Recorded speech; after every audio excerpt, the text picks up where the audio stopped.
It's Adam 12 here with Radio BDC and Jack from Bleachers. Hello, Jack. How are you? Good. How you doing? I'm doing well. Thank you for inviting us into your cozy, air-conditioned dressing room area here. This is nice. It's less oppressive than outside. We were just saying off the mic that it reminds us of those TV shows talking about like the doomsday preppers and the people who build like the little 400-square-foot portable homes and live in the middle of the New Mexico desert. You know what else reminds me of? What? Did you ever see Grease 2?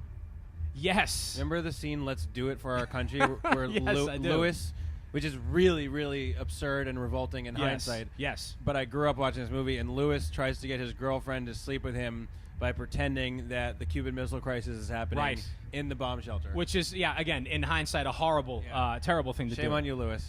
It was different world back in the 80s, so different time back then. The new album came out in July. It's tight. It's like clocks in at just under 40 minutes. Was that by design? Were you thinking of doing like kind of a lean and mean album, or did just kind of those were the songs you wrote and that's how it came out? I didn't have like an actual time in mind. Okay.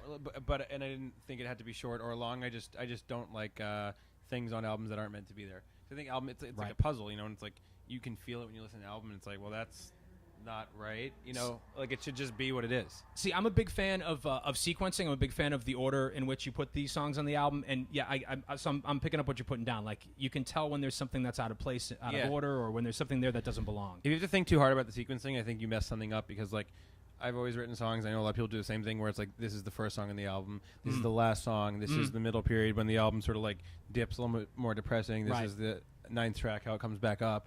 Have you, in your opinion, is it harder to find, and I'm not talking about stuff you're creating, but stuff that you're listening to just for enjoyment, is it harder to find albums nowadays? I find it more difficult to find full albums that are satisfying from beginning to end. Yeah, well, a lot of people now, I'm sure you've noticed this, sometimes you put on an album and it doesn't sound like an album, it sounds like 12 attempts at the single. Sure, yeah. Which is really annoying. Yeah. Like singles are amazing. Singles are great. But EPs an are album great should too. have 3 or 4 singles, and they're just like these like entryways into the album, and then it has to be a whole world beyond that. Having like 12 singles on an album is like having like the front of a house and you open the door and there's nothing there. Oh, I like that. It's a good analogy. Thanks. You're welcome. When you're writing now, you obviously this is Bleachers. You have fun. You've had other projects in the past. When do you get to the point, or does this point come at the beginning of songwriting when you're okay, I'm sitting and I'm writing Bleachers songs now, or do you start to write a song and it's partway through the writing process where you kind of decide which way it's going to be sent? I mean, I think of guys like Rob Pollard from Guided by Voices, who has like Guided by Voices and solo projects and like 18 other different projects. Like for someone who has more than one band or more than one musical project, how does that process work when it comes to songwriting? How does the song get earmarked for what particular project it's going to end up with? It's not something I decide. It's something it's more like a feeling. Okay. But it's not. I never sit down and think about anything. So I just sit down and with the intention of doing something cool or exciting or inspiring or something different. And then that idea very naturally, I just know what it is. Sometimes it's something that I would never do at all.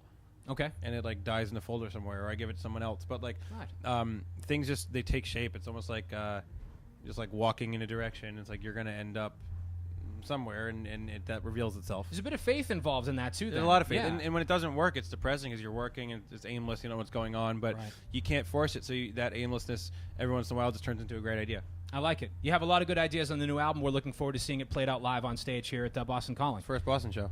That's right. Yeah. That's right. This is the first Boston show. And for those of you watching at home, if you're not able to make it out to Boston Calling, we're streaming all of the audio live at RadioBDC.com throughout the weekend. Thanks to our friends from Xfinity, so you can stream the audio from Jack and Bleachers. That's so cool. That is really cool. Yeah. That's awesome. So thank you, Jack from Bleachers. I appreciate it. Thank you. It's Radio BDC.